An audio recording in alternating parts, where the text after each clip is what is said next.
के अनुरूप हम लोग उसको हल कर लें, नहीं तो आगे चलकर उस पे समस्याएं क्रिएट होती हैं। दोनों का एक दूसरे के प्रति थोड़ा सा विचारों में वैचारिक मत विभिन्नता का उत्पन्न हो जाना, और इससे शिक्षा अपने उद्देश्यों से भटक जाती है। इसलिए सभी शिक्षण प्रविधियों में डिस्कशन शिक्षण प्रविधि बहुत ही महत्वपूर्ण है। अगर शिक्षक इसमें अपना महारत हासिल रखता है, अगर इस पे इसकी मास्टरी है, तो वह इस विधि से बहुत से ऐसे डाउट्स को विद्यार्थियों के उसको निश्चित उद्देश्यों को प्राप्त कर सकता है। और इसके आधुनिक परिप्रेक्ष्य में देखें, अगर जिसको देखें, जितने भी यूरोपीय कंट्री हैं, जितने भी डेवलप्ड कंट्रीज हैं, और वहाँ की जितनी भी शिक्षण विधियाँ हैं, और उन सभी शिक्षण विधियों में इस विधि को सर्वाधिक और बहुतायत से प्रयोग किया जाता है।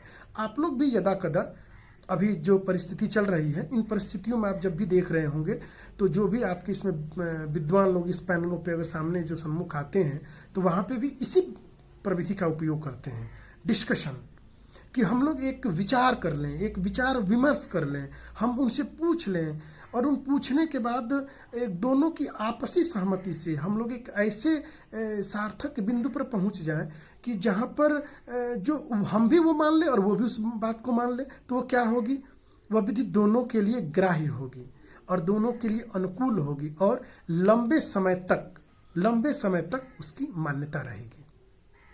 अच्छा, अब इसके हम प्रकार बता रहे थे, तो डिस्कशन के 3 प्रकार हो गए। डिस्कशन प्रविधि के 3 प्रकार हो गए। पहला प्रकार हो गया डिस्कशन विधि के पहला ही प्रकार डिस्कशन, जहां पे सिर्फ 2 ही व्यक्ति हों, जैसे कि जिसने प्रश्न पूछा एक विद्यार्थी, जिसने जो उत्तर दे रहा है एक शिक्षक, दोनों के बीच में विचार विमर्श हो रहा है। सर, हमने तो यहाँ पे ये बात पढ़ी थी, हाँ, तो वहाँ पे टीचर उस बात को लेते हैं, जी वो भी बात सत्य है, और फिर वहाँ पे दोनों एक निश्चित बिंदु पर धीरे धीरे आने का प्रयास करते हैं। और दूसरा हो गया पैनल डिस्कसिंग, बहुत महत्वपूर्ण है, बहुतायत से प्रयोग किया जा रहा है, और खास तौर से उच्च कक्षाओं में, अर्थात माध्यमिक कक्षाओं से ऊपर, +2 के बाद की जितनी भी शिक्षण जो कलाएं हैं, उन सब सर्वाधिक इसमें इसका प्रयोग हो रहा है, सभी जगहों पे इसका प्रयोग हो रहा है, पैनल डिस्कसिंग। और तीसरा है ग्रुप डिस्कसिंग। हम उस पर थोड़ी चर्चा करेंगे, क्योंकि यहीं पे थोड़ा कॉन्सेप्ट बन जाए कि डिस्कशन तो आप लोग समझ में आ गया। पैनल डिस्कशन क्या हो गया? अब मान लो कि ये विषय वस्तु मैं आप लोगों को पढ़ा रहा हूँ, paper 4 language across the curriculum, aspect of language teaching. By the way, जरूरी नहीं है कि आप मेरी बातों से पूर्णतः सहमत हों, या मैं सब लोगों को संतुष्ट कर दूं, ऐसा कभी कोई पूर्ण नहीं हो सकता है। हाँ, लेकिन कुछ शिक्षण कलाओं के माध्यम से उन उद्देश्यों को प्राप्त करने का प्रयास किया जाता है, शॉर्ट लिस्ट करने का प्रयास किया जाता है, जिससे कि हम उद्देश्यों को प्राप्त कर लें। लेकिन कभी कभी जब समस्या कुछ ऐसे तथ्य हो जाते हैं जो एक तो कोई तथ्य नवीन हो, वो वहां की विषय वस्तु से परी हो, या कोई नई कॉन्सेप्ट आ रही हो, तो वहां पे हम लोग क्या करते हैं, किसी एक विषय के विशेषज्ञ को हम उनको बुला लेते हैं। अब उसके भी प्रकार, पैनल में भी हम प्रकार कर सकते हैं, जैसे कि अपने यहाँ 1, 2 या 2 से ज्यादा विद्वानों को बुला के आमने सामने की प्रक्रिया में इंटरेक्शन कर लें, टेलीफोनिक डिस्कशन कर लें। आजकल बहुत हो रहा है, आप लोग इस बात का आप लोगों को संज्ञान होगा, या आप लोगों को ऑडियो विजुअल तरीके से टीवी की स्क्रीन पे, या वो कभी आप लोग देखे होंगे तो वहाँ पे एक नंबर फ्लैश कर दिया जाता है, आप यहाँ पे अपने प्रश्न पूछ सकते हैं, आप उनसे जुड़ सकते हैं, आप डायरेक्ट वहाँ पे, तो ये उसके टाइप हो सकते हैं, लेकिन वो टाइप्स पे बहुत महत्वपूर्ण नहीं है। हम लोग सिर्फ यहाँ पे आएंगे पैनल डिस्कशन। तो पैनल डिस्कशन में क्या होता है कि हम विषय के स्पेशलिस्ट को, किसी को भी नहीं, ये बड़े पद से हैं इनको बुला लेते हैं, नहीं, जो पर्टिकुलर उस विषय का विशेषज्ञ हो, उसको उसमें महारत हासिल हो, हम ऐसे व्यक्तियों को 1, 2 से ज्यादा व्यक्तियों को हम बुलाकर और विद्यार्थियों के सम्मुख एक स्वस्थ इन्वायरमेंट, वातावरण का हम लोग निर्माण कर सकते हैं, जहां पर कि टीचिंग लर्निंग प्रोसेस अनवरत रूप से चल सके।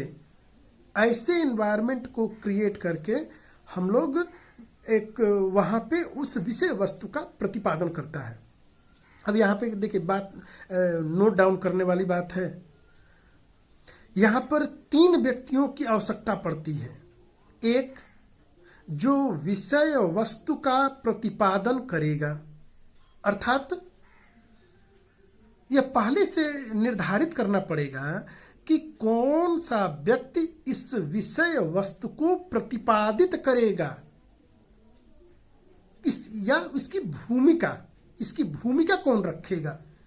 तो वो व्यक्ति का काम सिर्फ और सिर्फ होगा कि भूमिका। हम लोग यहाँ पे क्या गलतियां करते हैं कि बस विद्वानों को बुला लिया, बातें होने लगी और फिर एक निश्चित निष्कर्ष पे पहुंच ही नहीं पाते हैं। उसने उत्तर दिया और देखो ये जनतांत्रिक विधियां ऐसी हैं ना कि पूर्व काल में तो गुरु ने जो कह दिया विद्यार्थी उसको सुन लेता था और उसी को वो सच मान लेता था। उसमें किसी प्रकार का आर्गुमेंट डिस्कशन नहीं होता था। लेकिन इसमें या जब तक प्रश्न और उत्तर, फिर प्रश्न और उत्तर, फिर प्रश्न और उत्तर। एक उदाहरण यहाँ पे मैं आपको दे दूं जिससे कि पूरी डिस्कशन का ये क्लियर हो जाए, नहीं तो फिर यहाँ पे संदेह उत्पन्न हो जाएगा मन में। आप लोग महाभारत इस समय देख रहे होंगे, लॉकडाउन चल रहा है ना, महाभारत देख रहे होंगे, रामायण भी देख रहे होंगे, महाभारत देख रहे होंगे। महाभारत में अर्जुन और युद्ध की स्थिति बन जाती है और अर्जुन श्री कृष्ण के साथ युद्ध भूमि पे हैं और वहां पे अर्जुन के मन में संदेह हो जाता है। अर्जुन कहते हैं कि मैं ये नहीं करूंगा। उन्होंने एक प्रश्न पूछा। देखो यहीं से बात स्टार्ट है। उन्होंने एक प्रश्न पूछा। प्रश्न क्यों पूछा, नोट कर लीजिए। क्योंकि मन में संदेह उत्पन्न हो गया, डाउट। और ये डाउट ही मनुष्य होने का प्रमाण है, यही जीव मात्र होने का प्रमाण है। संदेह हमेशा जीवात्मा को होता है, परमात्मा को नहीं। और श्रेष्ठ जीवात्मा वही है जो कभी संदेहों से परे न जाए। उसने संदेह हुआ, उसने कृष्ण से, भगवान श्री कृष्ण से एक प्रश्न पूछे, कृष्ण ने उसका उत्तर दिया। जरा सोचिए, एक छोटा सा डाउट उत्पन्न हो रहा है और उस डाउट को क्लियर करने के लिए पूरी गीता जैसी ग्रंथ बन जाती है। समझ में आ रहा है ना? पैनल डिस्कशन, ग्रुप डिस्कशन और डिस्कशन।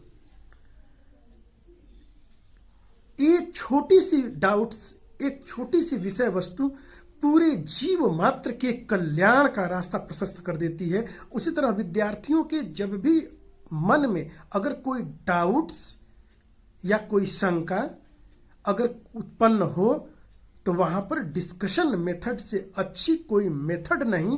क्यों? क्योंकि शिक्षक भी एक लर्नर है और विद्यार्थी भी एक लर्नर है।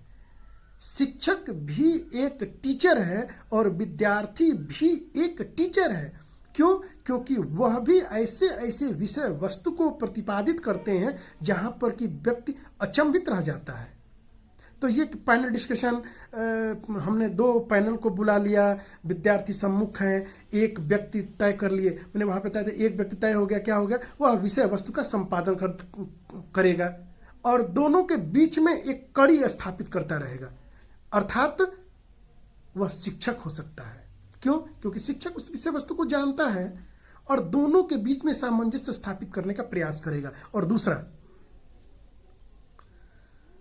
एक उन विद्यार्थियों में से कोई एक ऐसा विद्यार्थी जो नोट डाउन करता जाए। नहीं तो इतने आयोजन करके एक गूढ़ सब्जेक्ट को, विषय को हम लोग सरल बनाने का या जानने का या संज्ञान में लेने का प्रयास कर रहे हैं और वो विषय वस्तु बिखर जाए तो ये फिर कैसा है, ये अच्छा नहीं रहेगा।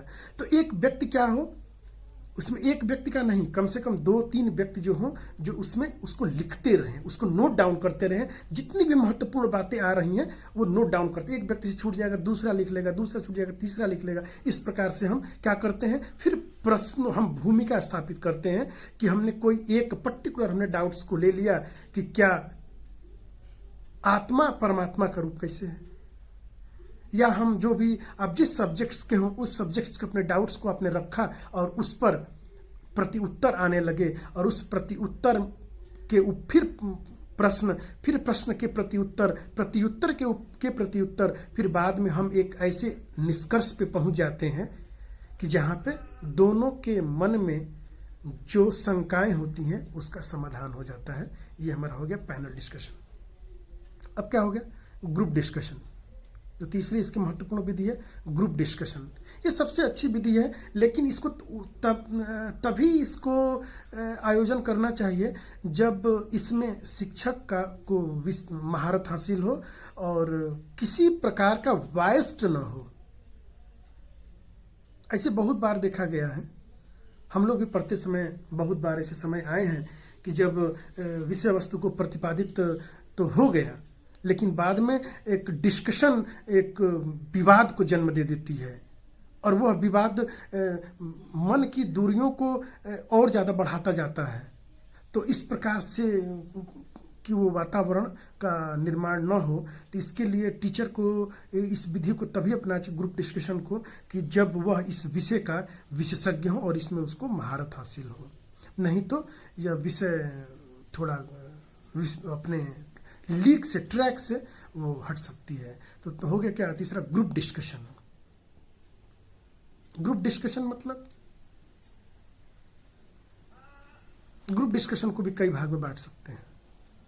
विद्यार्थियों में से उन विद्यार्थियों को 2 ग्रुप में बांट देना। तो एक ग्रुप हो गया और दूसरा ग्रुप हो गया, जैसे कि एक पक्ष का हो गया, एक विपक्ष का हो जाएगा। लेकिन ये डिबेट नहीं है, समझेंगे। डिबेट मतलब होता है अपनी बात को सिद्ध करने के लिए दिया गया विद्वतापूर्ण तरीके से परिवाद, डिबेट। लेकिन यह डिस्कशन है, हम एक निश्चित उद्देश्यों को प्राप्त करना चाहते हैं। बहुत सारे इसमें विचार आएंगे, ऐसे से विचार आएंगे जो अनछुए अनदेखे से विचार आएंगे, क्योंकि विद्यार्थी भी है ना, वो भी पढ़ता है, और शिक्षक उसमें मध्यस्थता की भूमिका निभाएगा। और वो ग्रुप डिस्कशन, तो वहाँ पे दोनों पक्षों को बैठाकर टीचर उस विषय का प्रतिपादन कर देगा, और बीच बीच में इस बात को वह देखता जाएगा कि किसी भी प्रकार से विद्यार्थी ट्रैक से बाहर न जाए और सिर्फ उसी विषय वस्तु में रहे। उदाहरणों पर डिस्कशन न हो, विषय वस्तु पर डिस्कशन हो, लेकिन उदाहरणों पर डिस्कशन न हो। उदाहरण सिर्फ विषय वस्तु को और ज्यादा स्पष्ट करने के लिए दिए जाते हैं, जबकि अगर हम उदाहरणों पे अगर आगे बढ़ते जाएंगे तो फिर हम क्या होंगे, विषय से विषयांतर हो जाएंगे। ग्रुप डिस्कशन 2 पैनल को बना लिया, दोनों के विचार विषय वस्तु रख दी गई, दोनों तरफ से बारी बारी से कर एक व्यक्ति खड़े होकर, बैठकर, जिस प्रकार से सहज की अवस्था हो, लेकिन बोलेगा तो सिर्फ एक ही व्यक्ति बोलेगा, और सामने का व्यक्ति उस समय तब तक नहीं बोलेगा जब तक कि उसकी विषय वस्तु निर्धारित समय तक खत्म नहीं होती है। उसके बाद खत्म होने के बाद जब वो विषय वस्तु को रख लेगा और जब शिक्षक की तरफ इशारा करेगा, तो शिक्षक उन विषय वस्तुओं में को चूंकि सुना है और विषय का वो ज्ञाता है, तो उन विषय को स्पष्ट करके, अर्थात निचोड़ निकाल कर, सार बना करके फिर विषय वस्तु को रखता है। तब डिस्कशन का मतलब यह नहीं कि इसने रखा और इसने तुरंत इसका परिवाद कर दिया।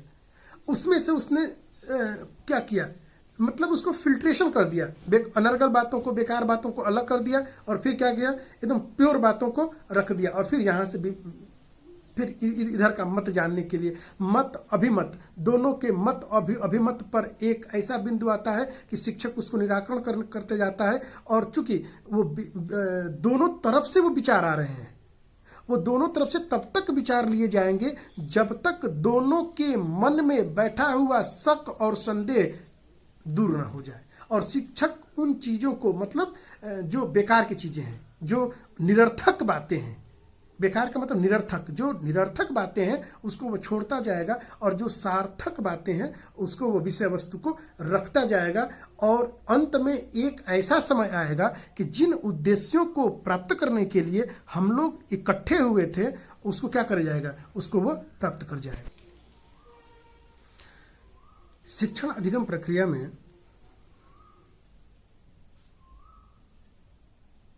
शिक्षक को शिक्षण करते समय एक समय ऐसा आता है कि जब उसको ये अनुभूति होने लगती है कि हमें थोड़ी से अपने प्लानिंग को चेंज करना चाहिए। तो इसको कैसे, और हमें डिस्कशन प्रविधि को अपनाना चाहिए। तो हम इसको क्या, इसके कुछ स्टेज होंगे, इसके 3 स्टेजेस होते हैं, आप लोग नोट कर लीजिए। एक होता है प्लानिंग स्टेज, दूसरा होता है इम्प्लीमेंटेशन स्टेज, और तीसरा होता है इवैल्यूएशन स्टेज। क्या हो गया? प्लानिंग, इम्प्लीमेंटेशन और इवैल्यूएशन। प्लानिंग का मतलब क्या? अच्छा, जरा इसको एक उदाहरण से मैं आपको पूरी विषय वस्तु को सिर्फ एक उदाहरण से मैं समेटने का प्रयास करूं, जिससे कि पूरी विषय वस्तु आपको समझ में आ जाए। आप लोग इस समय लॉकडाउन में देख रहे हैं ना रामायण।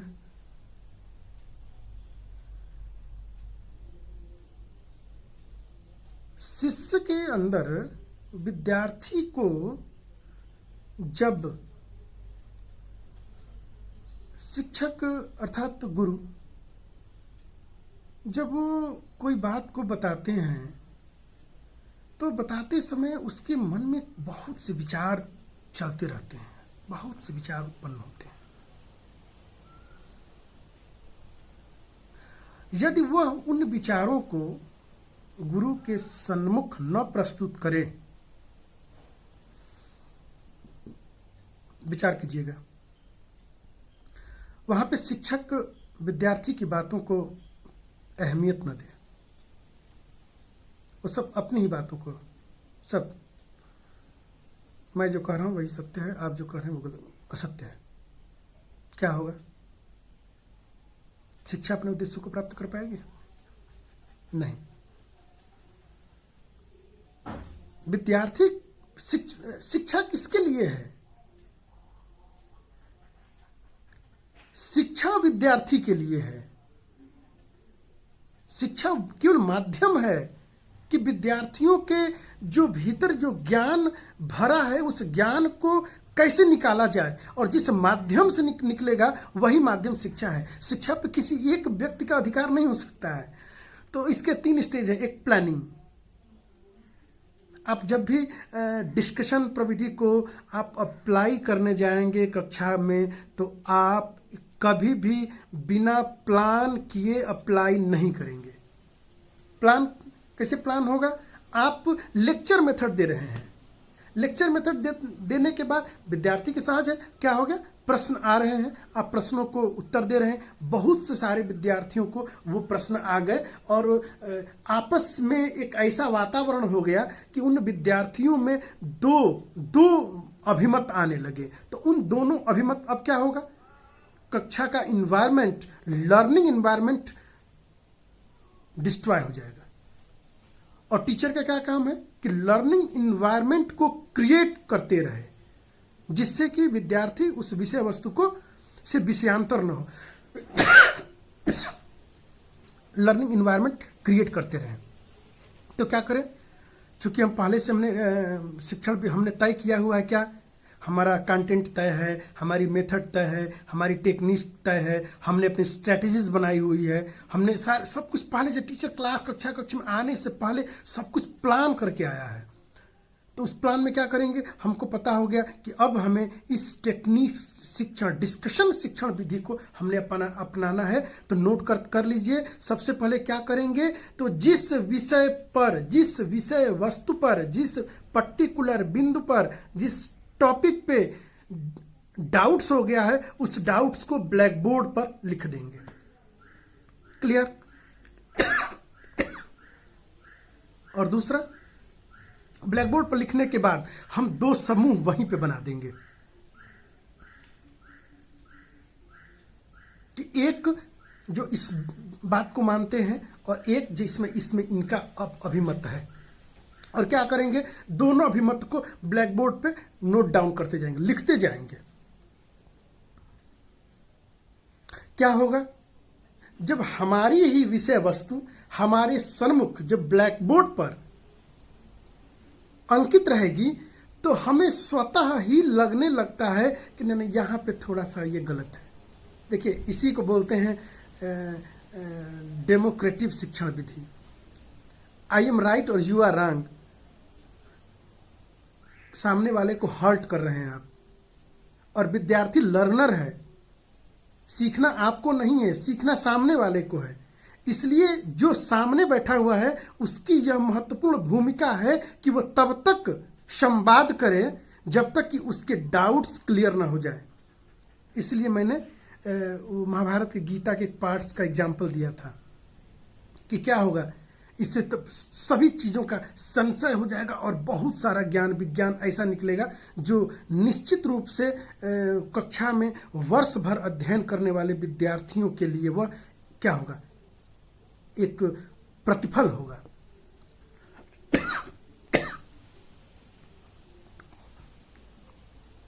तो प्लानिंग स्टेज, हमने प्लानिंग क्या कर ली, टॉपिक को ब्लैक बोर्ड पर लिख दिया, 2 ग्रुप बना दिए, विद्यार्थियों के विचारों को ब्लैक बोर्ड पर लिखते जाएं। जो गलत विचार अर्थात जिस विचारों पर सर्वाधिक मान्यता मिलती जाए उसको टिक लगाते जाएं, और जिन उपायों पर सहमति न बन पाए या उस पर बहुत कम से कम लोग सहमत हों, शिक्षक उस पर अपना अभिमत प्रकट करते हुए अर्थात विषय वस्तु को क्लियर करते हुए, स्पष्टीकरण देते हुए उस विषय, उस पॉइंट को क्रॉस का चिन्ह लगाता जाएगा और बाद में हम दोनों बिंदुओं को मिलाते जाएंगे। लिखी हुई बातें, अच्छा इसका तो इससे रिलेशन है, इसका पर्टिकुलर इससे रिलेशन है, तो अंत में क्या होगा, अंत में विद्यार्थी करते करते, आप एग्जाम देते हैं कॉम्पिटिटिव एग्जाम, वहां पे आप लोग मिलान वाले प्रश्न को हल करते हैं, आपको 6 ऑप्शन इधर है और 4 ऑप्शन इधर है, मतलब प्रश्न पूछा गया है 6 और 4 ही ऑप्शन दिए गए और आपको मिलान करना है। या एक प्रश्न होता है, एक प्रश्न के 4 इधर बिंदु और 6-7 इधर पॉइंट, तो अब आपको मान लो उसमें 2 आ रहा है, बाकी नहीं आता है, तो आप वहां पे क्या करते हैं, क्या करते हैं, अरे जिस आप हल करते जा रहे हैं वही तो हल आपकी मेथड है। जिस आप विचारों को लगाते हुए हल करते जा